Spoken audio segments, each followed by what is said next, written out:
You're listening to the RM Podcast, the official podcast of Red Moon Productions. Here are your hosts, Brandon Davidson, Keith Cheatham, and Sean Sebastian. Enjoy.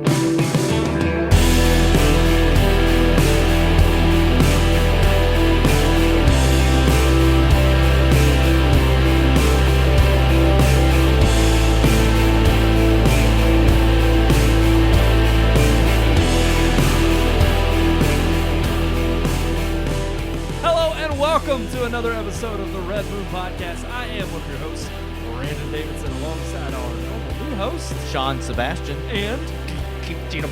What is going on over there? What? I don't know. They've got the jitters or something. Oh, cocaine. I don't know. I was thinking maybe it was all the leftover Thanksgiving dinner. Man, no, leftover what it Thanksgiving dinner wouldn't like tweak you out. You'd be like, you would just, you'd be dead, just like in a comatose. I'm turkeyed out. Seriously, though. You've had too much? Oh, yeah. I've had like maybe 3 plates of leftovers. It's terrible. It's not terrible. I didn't Leftovers are my favorite. Yeah, but after a while, I get sick of it. I wanted more. I don't. But that's I never the get sick of problem. Thanksgiving leftovers. I mean, but that's the problem of not having like homemade Thanksgiving. That's when you rob your Where'd you parents. go? Well, Golden Corral? It was homemade Thanksgiving, but it wasn't like my mom, like at my mom and dad's house. Otherwise, I probably You could have don't got. take their leftovers home with you? I do. My mom makes so much that it's like they're not going to eat it all, so No, she sends it home with me and Miranda. They make enough to where it's like enough for one more day. Oh. Oh, no. That's it. That's I had enough Yeah. leftovers just from taking it that Yeah. I ate like 3 or Oh, I 4 know. meals off And of I it. wish I great. had. Now my It's mom's great. dressing. That was Mm. good stuff. What was she wearing? Uh, That was a good one. So Oh. kooky, you guys. Well, if the people tuning back in from last week's episode, Mm-hmm. they'll also notice a new addition. Klaus! Is back.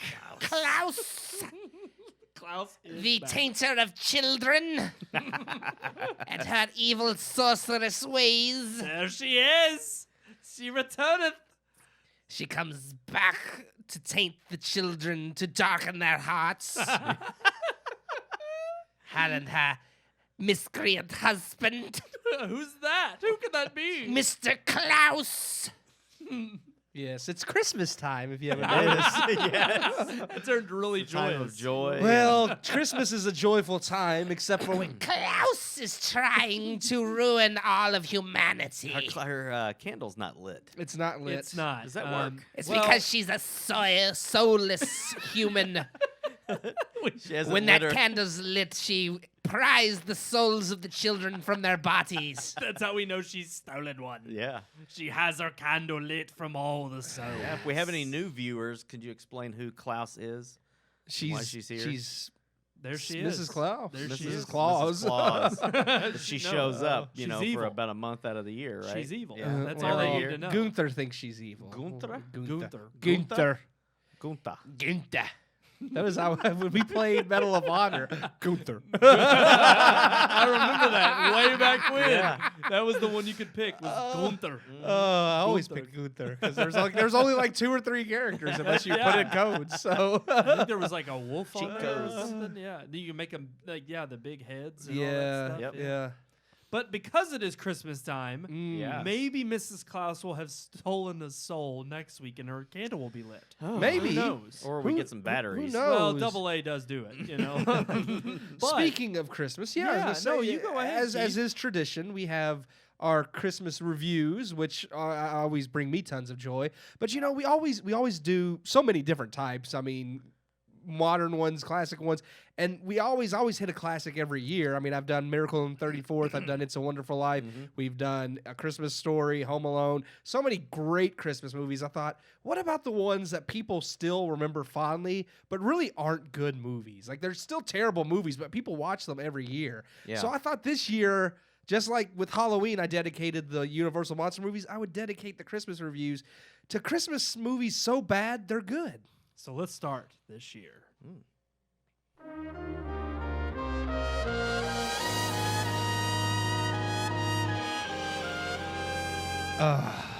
The air is cold and crisp.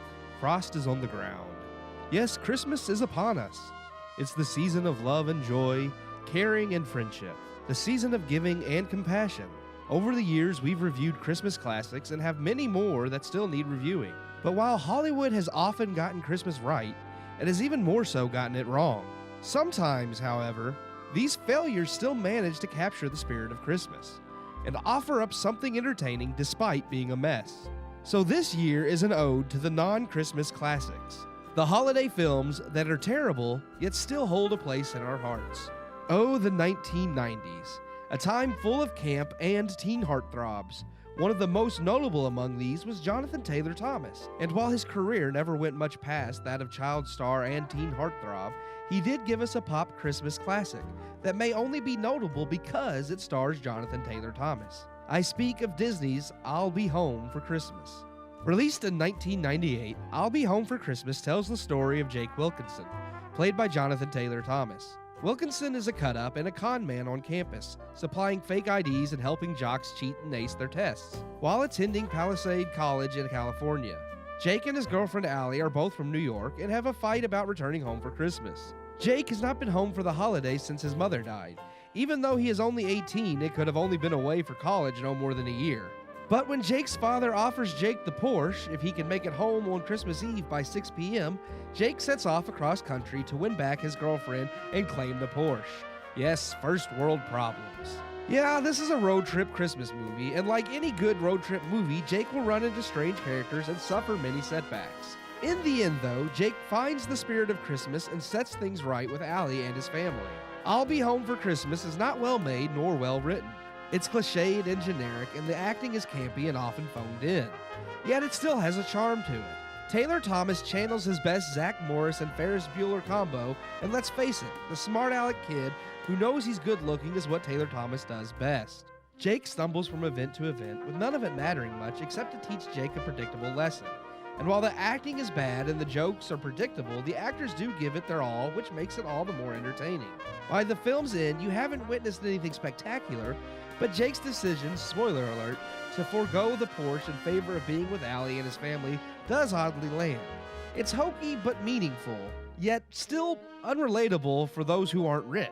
So yes, while I'll Be Home for Christmas is trite and predictable, it does have some genuine laughs and a lot of heart, capturing what Christmas is all about. I give I'll Be Home for Christmas 2 out of 4 stars. Well, there you have it. 2 out of 4 stars. And I know there's plenty of 90s children that are probably very angry with me right now. How could you rate it? It's Jonathan Taylor Thomas. Oh, there's so many. Admit it. Admit So it. many. Take off the rose-colored glasses. Watch the movie. Yes. It's a terrible... I love it too, but not because it's good. It is a terrible movie, but it does hit the Christmas spirit. I mean, it has a good message. It kind of nails the Christmas spirit, which many bad movies don't. So at least it gets the spirit right. It's hard to relate to a kid who's, I mean, I know he learns his lesson in the end, but the whole goal is that if he gets home for Christmas from his LA college to New York, he gets the Porsche. And it's like, okay, how is this relatable to normal people that this rich kid is like, his father's bribing him. If you come home for Christmas, I'll give you the Porsche. It's just it's just very funny. It's one of those things where it's like only Hollywood could make something like this and try to make it relate to normal people about the whole like learning your Christmas lesson, but yet still be so. It's funny because it's like what you said. It's like, I don't know, just the very essence of there's so many people who they pull this one out of their hat, and I think it's only because of it being Jonathan Taylor Thomas. Oh yeah, yeah, and because of the huge '90s star he was. And it's like, and honestly, that's all I ever hear. And of course, like, you know, he's his normal cheeky, smart aleck. Yes. I mean, that's just Yeah. the character That's who he Jonathan was in Taylor everything Thomas that he played. was in, yeah. He tries to pull off, like I said, like, you know, the Ferris Bueller type of like Zach Morris. Zach Moore, Ryan Reynolds, Van Wilder type, like, oh, I'm just this cool guy who gets into all kinds of trouble. And it's like, yeah, but you're still, you know, babyface Jonathan Taylor Thomas. I mean, but here's my other question. So that was 2 out of 4 stars. yes. So are all of our? I mean, here's the thing: the category is so good, so bad that they're good. Yes. Are we going to see worse films that get higher ratings? We might. Or are they going to be bad ratings and they're just that good? They're just because they're that memorable. I mean, you're I will saying the say on a rating is- technical level, this movie is probably worth the 1.5. I may have boosted it up a little bit for the two is just nostalgia and the because fun. it's entertaining. Yeah, and it is it's entertaining. bad. And some of them, none of these movies are going to get, I would say, a 3.5 or 4-star review at all. Yeah. I'm not even. If they even come to 3, I was saying, I'm not gonna be anticipating a questioning. 3 either, but we'll see. I mean, I have to watch.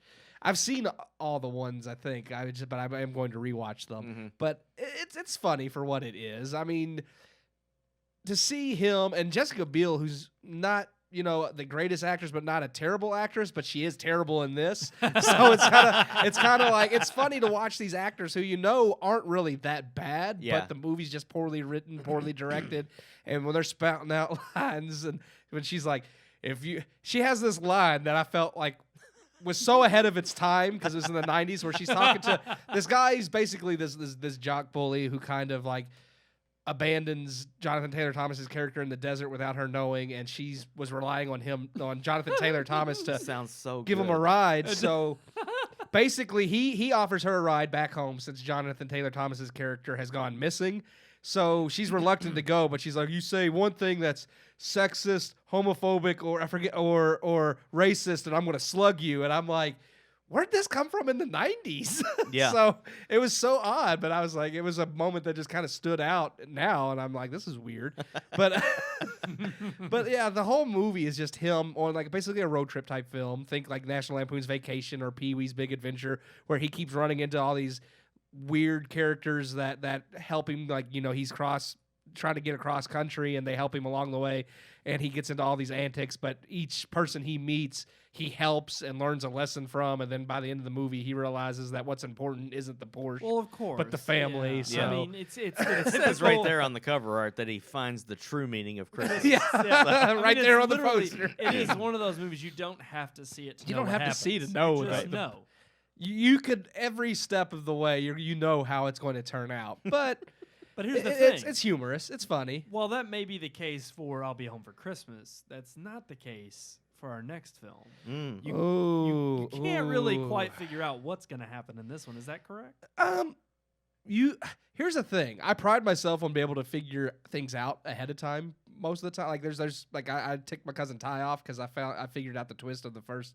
I only watched the first season of Dexter, and that was it. But I figured out the twist before it happened, and it kind of ticked Ty out because he thought it was something but I was just like, that just seems so blatantly obvious. So I loved this next movie, which is Knives Out, because it threw so many red herrings that I thought for sure each time I had it figured out. Mm-hmm. And while I had maybe a portion of it figured out each time, the true like reveal finally at the end, I was like, that all makes sense. Yeah, you appreciate it. Yeah. Yeah. Perfect. So let's check out that Yeah. review of Knives Out.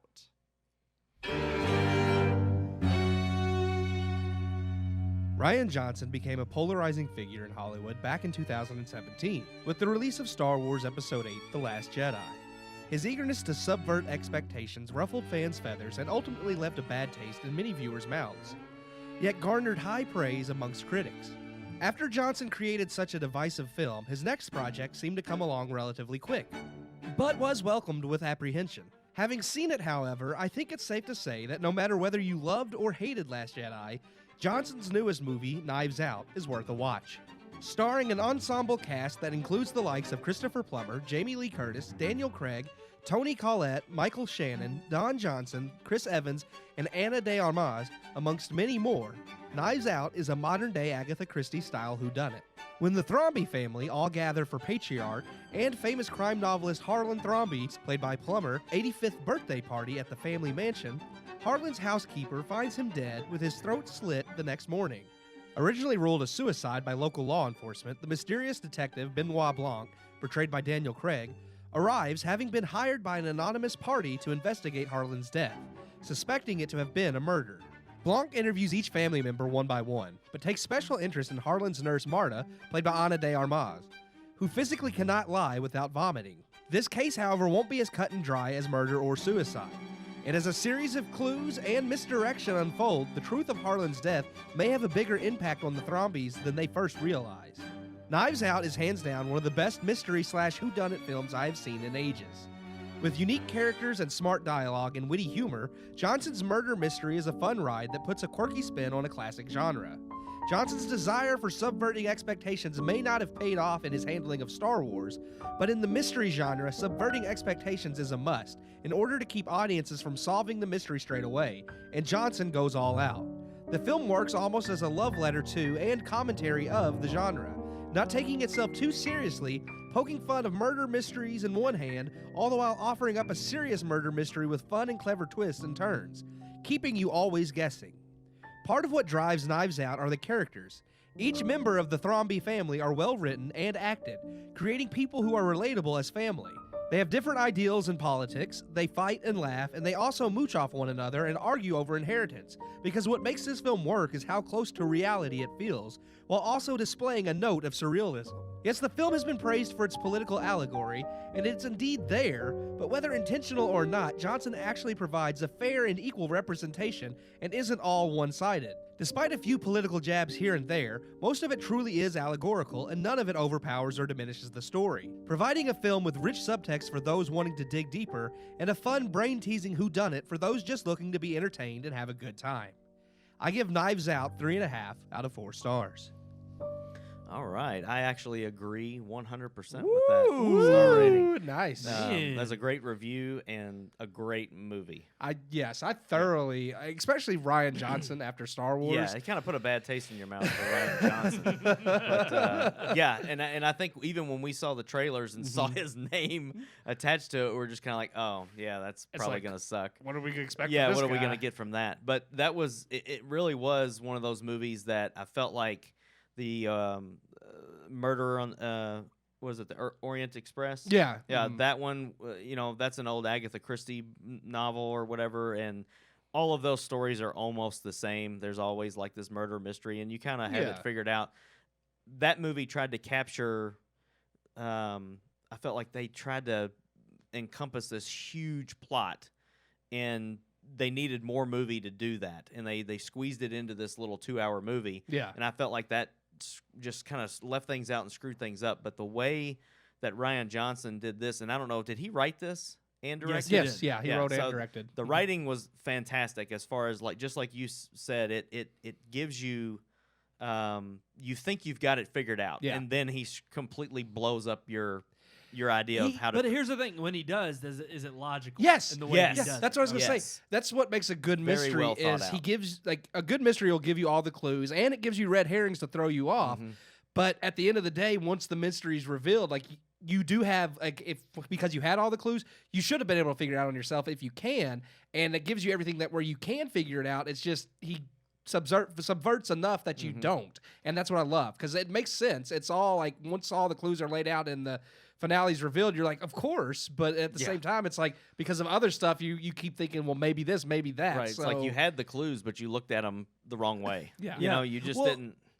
That Go was ahead. going to be my question, was because of it leading you down this path, or follow the breadcrumbs. Is it one of those things that by the time the reveal happens in the movie, it's not that you feel stupid, but it is one of those like, okay, now I'm getting it. It's like one of those things where, light bulb goes honestly, off, like, I don't want to say too don't much so as to it. spoil it, but it's one of those things where, like, I felt like, well, this is kind of something that I felt was almost obvious, but because he did such a good job with throwing you off this trail, that it's like, okay, now it makes sense, and it's less obvious than it should have been because of the fact that he throws you off well enough. I mean, there's so many times that I thought, going off of, like, because I've seen, Murder on the Orient Express, and I've read Agatha Christie novels, and he does play homage to that. So there's many times where you're thinking, oh, he's going to pull this old trick from Agatha Christie, and then he doesn't. Like, he kind of puts a twist on it, and I'm like, okay, that was smart. Yeah, So kind of like with Star Wars. It's like, I'm going to make you think I'm making a Star Wars movie, but then I'm not. So I would say, But- Last Jedi was ultimately Knives Out. Oh. This is really the sequel. the problem Yeah. is, which I told you before the problem is, a mystery story needs you to subvert expectations so people don't solve the mystery right away. Yes. Star Wars, I'm not saying you shouldn't subvert some expectations, but you don't subvert everything that's ever been written before. Yeah. No. I mean, Yeah. That makes it But canon. I will say, if he would make more films like this on his own, not relying on source material written by someone else, over decades, than this.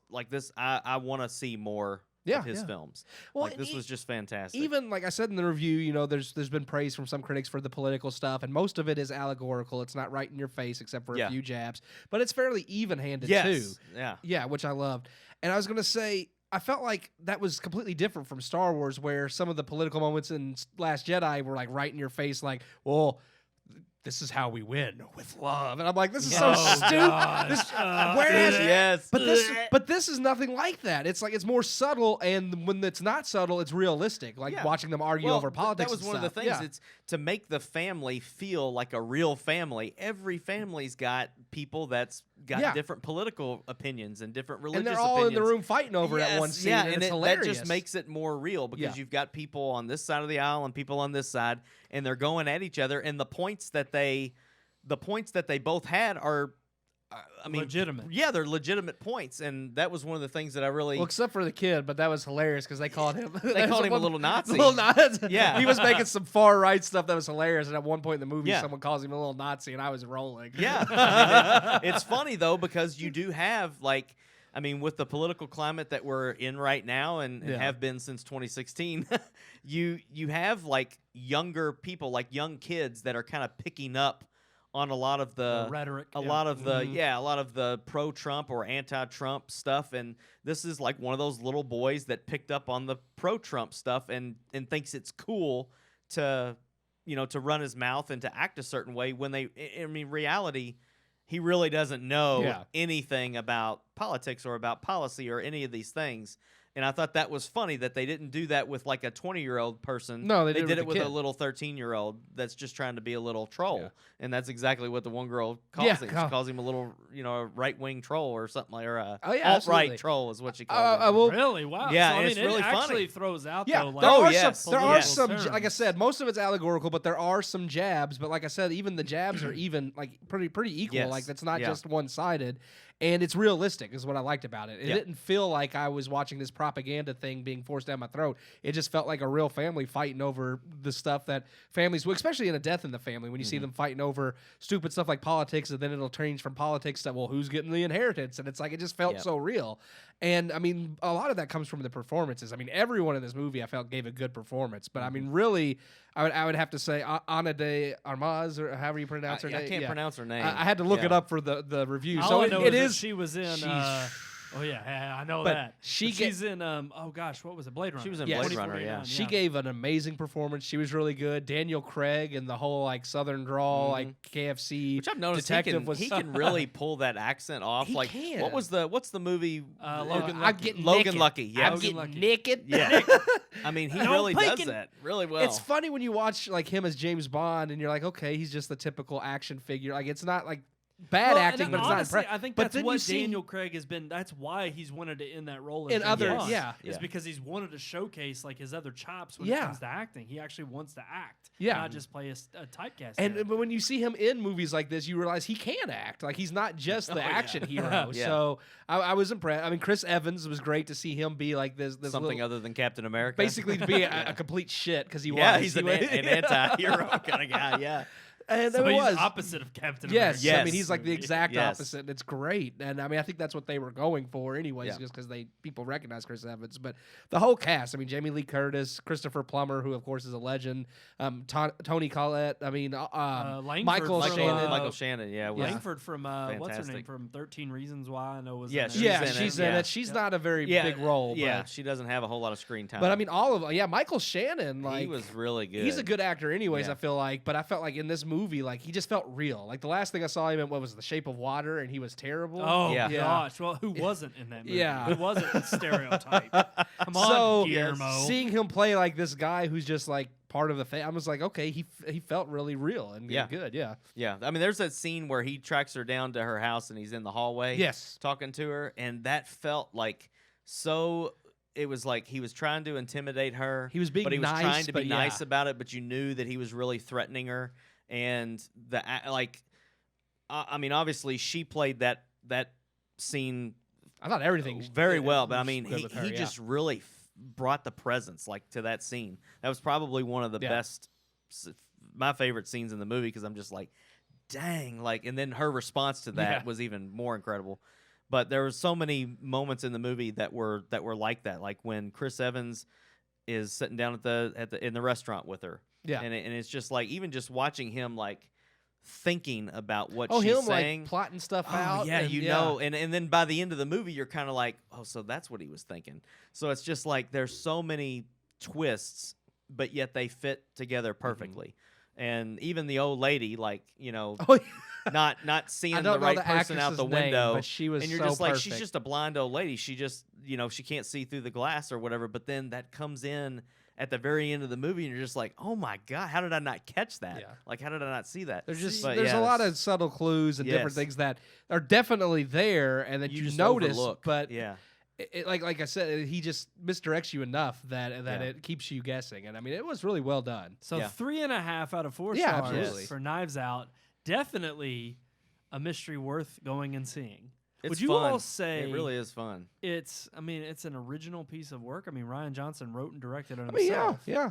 So yeah, I mean, like I said, it pays homage to like Agatha Christie and other detective stories, but I mean, but as a it whole, is unique. Yeah, I it's mean, unique and it's interesting. definitely that the flavor of it, like the it's quirkiness different, of it is different from any other type of like whodunit that you've seen. Like other than maybe Clue, which is supposed to be satirical. Yeah. Like this is actually like. This is almost what Clue should have been. Yeah. I mean, well, the reason I bring that up is because our headline for this week is talking about how the controversy with The Irishman coming out on Netflix and it being 3.5 hours long, and it was long sought after by, well, nobody, because nobody wanted to studio produce wanted, this. yeah.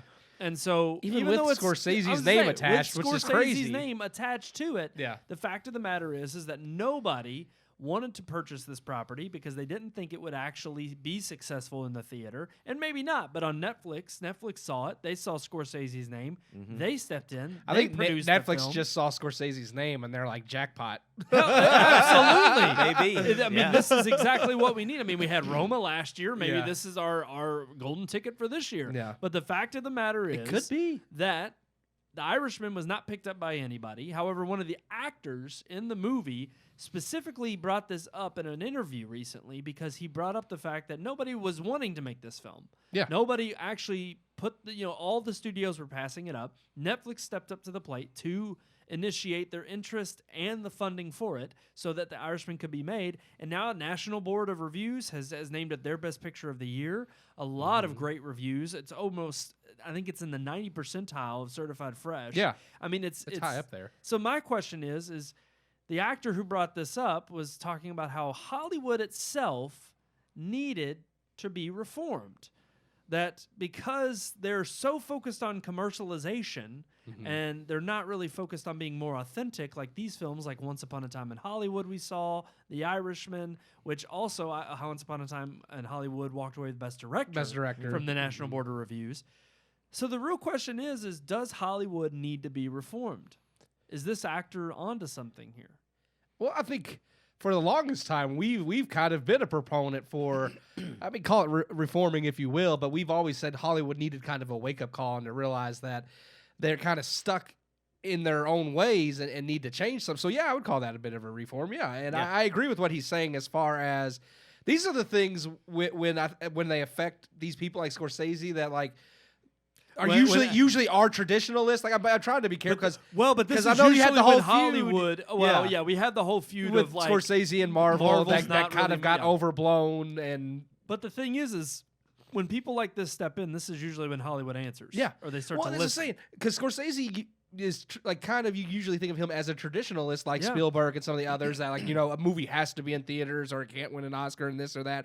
And Scorsese's kind of seen the light with Netflix where even he's come out and said, I couldn't make the movie I wanted to make with the studio, because people even ask him, why isn't this a series? It's a 3.5 hour long movie. You could have just made like a mini series for Netflix. And he said, no, because that would have been too long. He said the pieces had to be exactly the way they were to get the point across for the end of the movie, which I haven't seen, but I mean, I assume, from what I hear, I understand. Yeah. So he I've said, seen the film. We're going to be reviewing. he that said you next have to week. see it all in one sitting in the Yep. way it's presented, so it works the way it's supposed to. Which I can agree if that's his intent. And I respect that. And that's someone who realizes that, yes, sometimes Hollywood, isn't as forgiving or as accepting as they should be. They want that 2.5 hour ticket so that they can get as many Well, it all sales in the depends. minute. Yeah. It all depends on Well, when you have big event movies like Endgame, of course they're going to let it be 3 hours. Well, Yeah. of course, but that's the point. It all depends because at the end of the day, it's like from their perspective, what they're worried about is tickets sales at the box office and how much money can they rake in. Yeah. And if you're talking about 3.5 hours, already it's like, yeah, Avengers You're is limiting. this pinnacle, but it's like, and again, that gives it even credence over the fact that it beat Avatar because it had less showings than Avatar. I'm just always plugging that. I have to. but the thing is when you have something like that going into the theaters, that's immediately what the studios are thinking of. They're thinking this 3.5 hour mob drama. You think people are going to sit there and watch that? They're going to pay to go see that? Yeah. No, they're not. And that's what they're thinking. And they may not be. They may have made the right choice. I personally love the fact that it was on Netflix because I did want to sit down and watch it. Yeah. And it was actually something that gave me it's something that I was looking forward to with a Netflix original, which has been a long time. Yeah. Most of the Netflix originals that come out, I just pass up and I'm like, it's just shovel crap now. Yeah. They just shovel crap my way.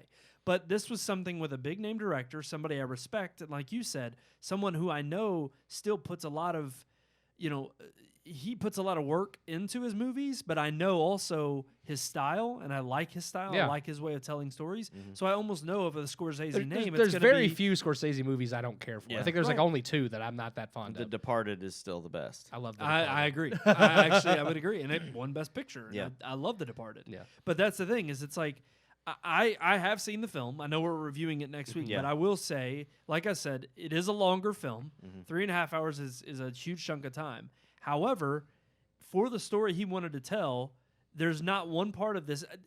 The way I phrase it is, you probably could have condensed it, and the studios would have wanted to, but it doesn't need condensing. Yeah. There's not a point in this film where, as I was watching how the story was evolving and how the pieces of the puzzle were fitting together, there wasn't really any part of it where I felt like, that wasn't needed. There was every single part had a purpose.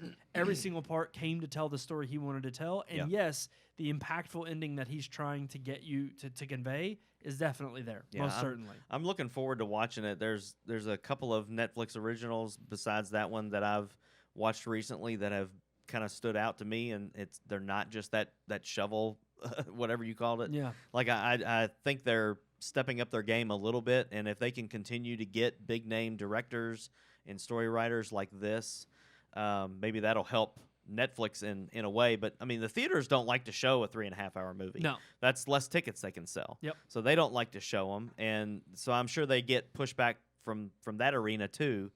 But I have no problem with a lengthy movie as long as it's good.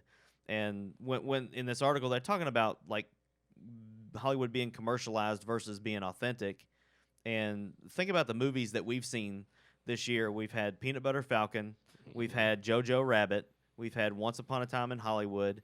This movie, since I take your word for it, I'm sure it's going to be a It's good. spectacular movie, and I'm looking forward to watching it probably tomorrow night. But all the movies that we remember from this year are low budget indie films. Yeah. Most of them. Exactly. Yeah. And I'm like, there's what authenticity gets you. It gets remembrance, and not just money, because these movies didn't make a lot of money. Right. But I mean, Peanut Butter Falcon is a movie that I'll never forget that movie. It's amazing. I'll never forget and I it. think And that movie made like $20 or $30 million, maybe not even that much.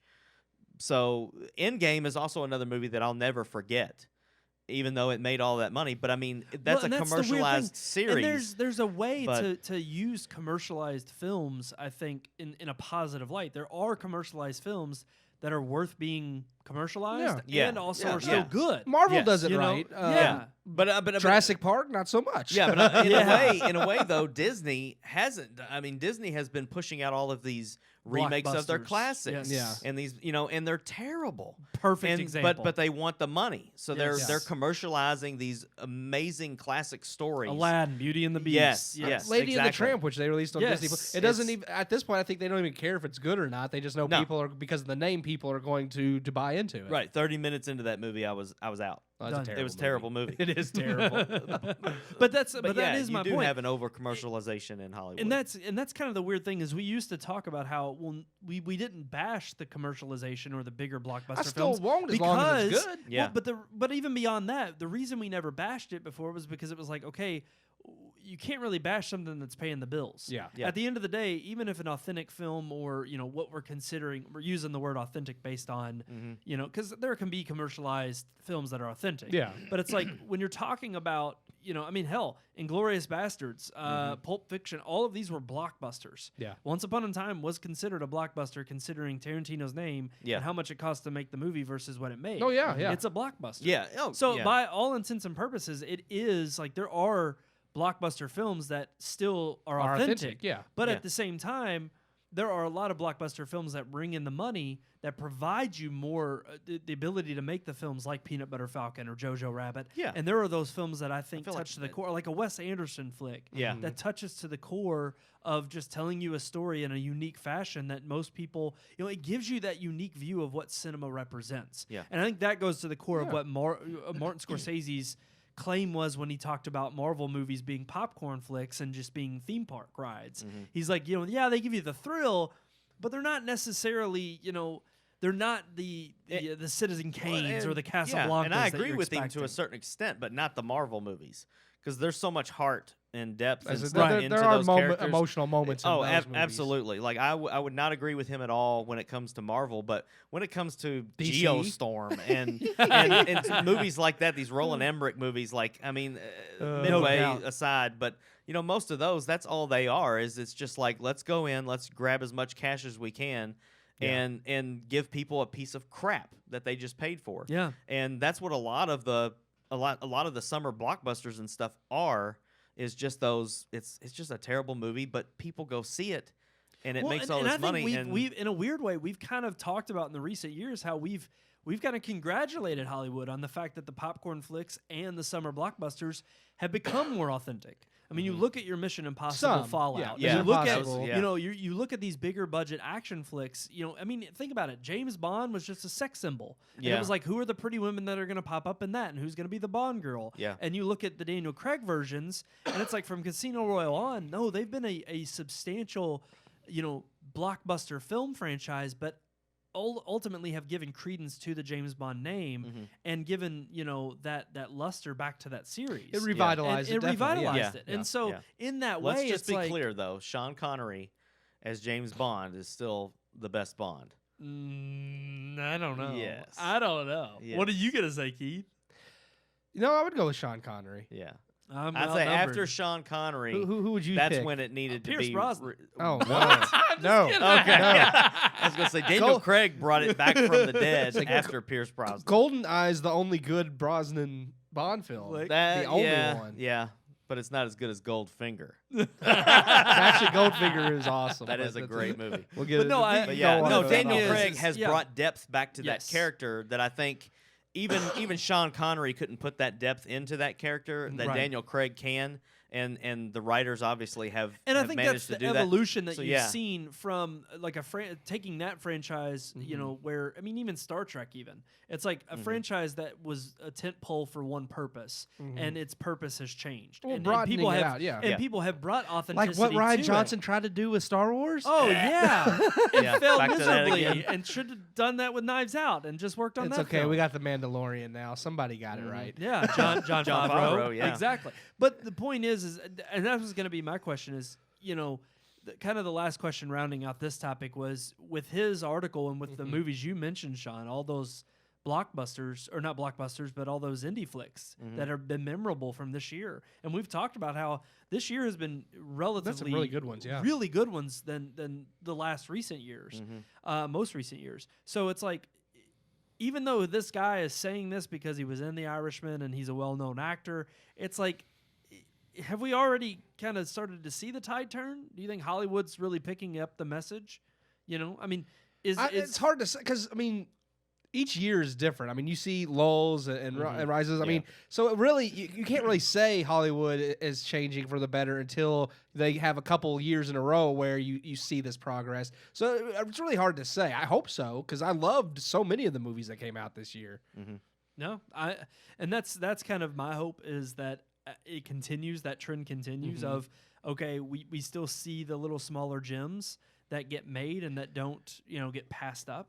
And it's the bigger I have blockbusters hope. that fund them. Yeah, I have hope. I mean, when you even the bigger studios like Disney, Warner Brothers, you look at what they're doing. Warner Brothers is doing with DC. It seems like they've kind of realized and are listening to fans. Disney's the same way. Yeah, they're still making these live action remakes, but with Star Wars, they kind of realized, well, we flubbed up, and it looks like they're going. But so it seems like Well, these and studios again, are starting to. And that I mean, they redid Sonic for the fans. Studios, studios are Yeah. listening. And I think the hope still is that ultimately the bigger player that these streaming services have and the more response they get positively from people who want to see that content, the studios will listen. Yeah. And that is the positive role that Netflix does play in all of this. So kudos to them, but we think Hollywood is at least on the right path. Did we have something good to say about Netflix this week? I think so. Wow. It's been a while. Yeah. Can you believe Good job, Netflix. Yeah. I think we're ready to move on to our unique weekly segment. I believe so. What could it be this week?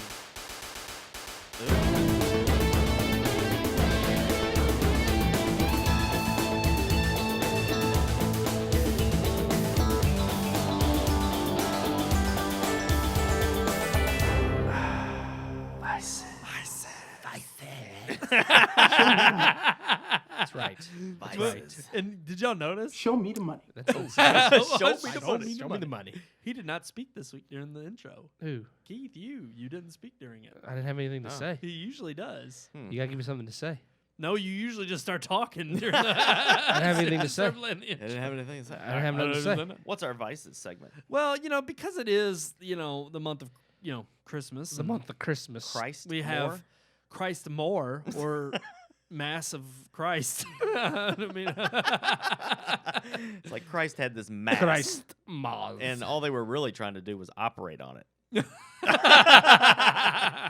So that's and what we've the got- spear in the side is Yeah. for. yeah, Okay. yeah, it was just an operation. Kidney stones. Well, that would be Easter, though. That wouldn't be Christmas. Oh, That's good point. true. Yeah, Good you point. screwed that You up. just- But you yeah. caught yourself, so we got to give you credit there, I'm too. just saying. I screwed it up by bringing it up. What's the question? The thing is look, Mrs. Klaus is here on the table. Klaus is here.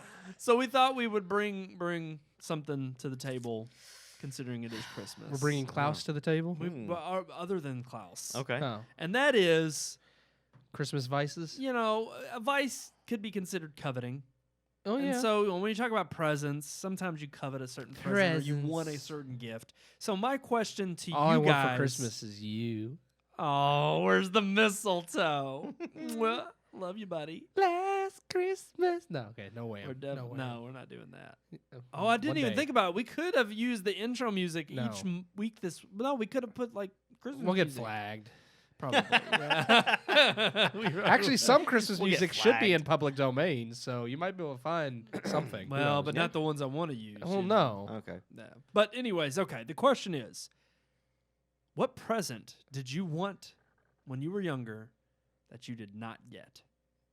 Ouch. That is the question. That teased the question. Either of you? Silence? What Silence from present both of you? Did I want and never receive? Drum roll. Scarlett Johansson. oh, gosh. Oh. When you were younger? Like how young? My She's like entire life. Now, she's really not that much older she's than like, us. Yeah, so. she's like my age. She's probably like 34 or 35. I don't know. I remember seeing her in Home Alone 3. She's got to be And older than that. Home Alone 3? Oh, yeah, she's in Home she Alone was, 3. She was the sister in Home Alone 3. I remember watching that movie back Really? then. Oh, yeah. And thinking, man, that girl's cute. And I didn't know this who is she a- was because that Like, was man, this girl's cute, but this is a bad movie. yeah. Actually, it's not. Home Alone 2. It's bad, but it's still funny. Home it's got Alone funny 3 moments. would be okay if it wasn't a Home Alone movie. Yes. Oh, okay. Yeah. Like if it was, yeah, but we'll get If they didn't try to If they use just- the if it was bank just off called the 3? name. like if it was just Yeah. I don't know. If there's They like would've called just Kid called it- Trapped in a House copies Kevin McAllister, it's like okay, okay. yeah. But no, she is. She's kind of cute in that movie, and she's gotta like, check yeah. it Well, out. she's really young now. Like Well. now it's kind of like that's kind of. But like, she was older when that pedophilia. movie Yeah. came out. So. She was older than us when it came out, but I'm wanting to see the Black Widow movie for sure. yeah. Anyway. Anyways, that's- vices, gifts. I did have one gift actually that I'm glad I never got, but I mean I did ask for it, and it was a new gender. no. When I was younger, in the wanted Star to be a Wars, girl? yeah. When I was younger, I said, "Mommy, Like I don't want a penis parents anymore." can give that to their kids for Christmas now. They could. It's like They could say, "Son, here's a puberty blocker. you are now female." It's like, oh, it's my dress. Thank you. Okay. Well, I'm sorry. Go ahead, Keith. Oh, I don't remember now. Yes, you Yes, do. you do. Come on. Come on. No, I lost where I was at. Oh, no, we made him lose I'm it. sorry. He's never going to get the gift now. Never, ever. You don't I don't remember want it. it now. You don't remember at all. No, I remember what it was. I just don't remember. I don't want the gift now. Like I said, I'm glad I never got it. Crap. I got But to get my just- train of thought. Well, what was it? I don't know what it was. Give me a second. I'm trying to. Somebody else talk for a second. Oh, I'm, dang. I'm You all, go ahead. I'm all jumbled up. Okay. I never got. I was telling you all before the show. Like I used to watch Dino Riders. Nobody seems to know what show that is, but I it did. was this awesome show, Sounded a cool. cartoon, and you could get the toys. And I wanted the T-Rex, and I never. The leader of the bad guys rode a T-Rex, and I never got it. Like my cousin Alex and Chris got it. My neighbor got it. I never got Never it. I got got the it. Brontosaurus and I got the Triceratops. Everyone knows the Brontosaurus is not as good as the Brontosaurus T-Rex. is gay, okay? Yeah. It's just a long neck down, so he doesn't do anything cool. The T-Rex was awesome. He had lasers that shot out of his helmet, Everybody wants a T-Rex. and he had like Come saw on. blades on his knee pads and stuff. Like it was legit, and I never got it. Ever. Well, speaking of Brontosauruses, because it's actually now Mm. the one toy I always wanted and never got, and I'm glad I didn't, was back when Star Wars was re-releasing like Jar Jar their- Binks. No, I had a Jar Jar Binks. I know. It was You just terrible. screwed him I had up a- again. I had a blow-up chair and everything, and it was awesome, but I didn't get that for Christmas. Hurry before you lose your train of thought. No. Back when Star Wars was doing the special editions, when George Lucas, first revealed to everyone he lost his mind, they added in, the different scenes and stuff in A New Hope. And when I was a kid, I was stupid and thought some of the stuff was cool. Oh, you And wanted it. though they released new toy lines in the 90s that followed some of the special editions, and one of the toys is in A New Hope when they're first entering Mos Mos Eisley, Eisley, yeah. and you see this big old, basically looks like a brontosaurus type Right. thing that a jaw was on, Yeah. rear up, and it throws the jaw off, and he's like, Yes. they had a toy of that, and I wanted that for so long, and it wasn't a cheap toy. I don't know why.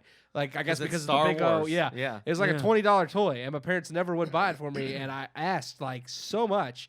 And looking back now, I'm like, Probably thank God. Yeah. yeah. Looking back, I'm like, why did I want that so much? It's terrible. I'm But you glad. had a blow up Jar Jar chair. Yeah, that was okay though. Yeah. You That was used cool. to It's love Jar Jar. I did. I sat in He- my lap. Misa. Neil used to love Jar Jar too. When we were kids, we thought he was funny. When I grew up, I was like, what happened? This I mean, thing's not funny. Yeah. But it was for kids. I mean, that's Star Wars. Yeah. was for George kids. Lucas. I mean, he wasn't entirely wrong. Kids thought it was funny. Yeah. What about you, That'll make Brandon? it less terrible. Mine was, and my parents always joke on me because I bring this up every year, and they're like, "Oh, you want that now?" And I'm like, just to rub it in, and they act like they're always like, "Oh, you were so depraved." And I'm like, look, I'm not bringing it up because I was mad. I'm just saying I did ask for it for like 4 years straight, and I never got it. And what was that? and that is, it was a grill. I wanted a plastic, small little Tykes grill, Mhm. and it was just like those little workbenches where like it's all of it's Yeah, yeah. plastic, but you act like like with the plastic hamburgers and the little plastic spatula. Yeah. And it came with like a little apron, and I wanted Wow. that. And I also wanted, believe it or not, I was not transgender, but I did want My Little Pony. one An of easy those bake little easy oven. bake ovens Yeah. because I wanted to. I always bake wanted one too, brownies. and Miranda got Dang. one. And I They was had a super- boy version of it. They did. They have a- did? They Yeah. did. They I had didn't know They that. did have a Yes. boy version. No. Yeah. Oh yeah. I always Was it, like, wanted blue or something. It was Yeah. like blue and green Yeah. or something like that. Oh, Yeah. Miranda well, got see, an and easy they always bake had oven the though. toys that were like the you. They always had like the weird like like you're in the dungeon and you're making thing, and it would be like the Yeah. worms and Yes. Yeah, stuff. creepy I always crawler. wanted- creepy crawler. Yes, I always wanted a I had creepy- creepy crawler. I I never got always one of wanted a those. creepy crawler too and never got one. I also Dang. always wanted a light bright. I had a light And- bright too. And I never got one, but then one year in elementary school, the class I was in had one, and I played with it, and I was like, yeah, this isn't that great. So you were glad that you didn't get a light bright. No. But yeah, I always wanted the easy bake because I was like, I want to make things like brownies and just eat Yeah. sweets all You the wanted time. to cook. Yeah. I A didn't- grill and an easy bake I didn't oven. want to cook. And I now wanted you brownies. don't cook at all. I wanted brownies. You got a That grill was all. outside and you've never used it. Yeah. See, if I had a plastic grill when I was younger, I'd probably use it. Yeah. I would have learned back It's all then. your parents' fault. Exactly. It's why I don't eat anymore. Yeah. I just eat other people's food. It's But true. no, that was it. But I look, tons of favorite Christmas Oh, presents yeah. too. We could get on that another time. But absolutely one of Yeah, you know, good just, times. Yep. you know, good times. Loved what my parents got me. I wanted was a not virtual depraved. boy. I never got that. And you should be Thankful.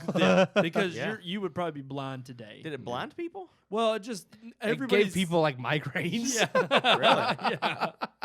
Because it was like the terrible red Red lines and black. and stuff. Yeah. They said it was just awful for your eyesight. It gave people headaches and stuff because it strained the eyes so bad. Yeah. Yeah. So you Man. should be. Your parents were looking out for you. Yeah, they didn't want your Yeah. eyes to be ruined forever. That thing was expensive Yeah. back in the day.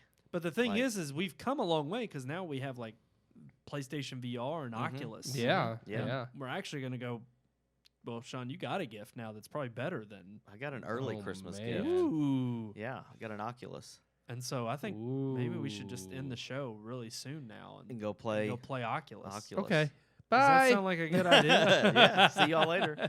Well, I think that is going to do it for this week's episode of the RM Podcast. Yeah. Mm. As always, I am one of your hosts, Brandon Davidson, alongside our normal new host. Sean, Sebastian, are we not Hey. going to read the email? No, We email. have an email? Keith Cheatham. No, I'm saying you're not going to like tell Oh. people they can. Yeah. RM podcast at RedMoonProductions.com. That's it. You got our boys at RedMoonProductions.com. Bye.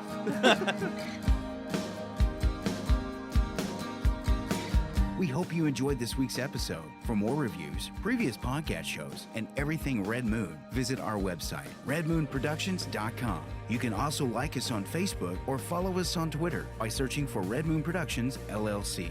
We'll see you at the movies.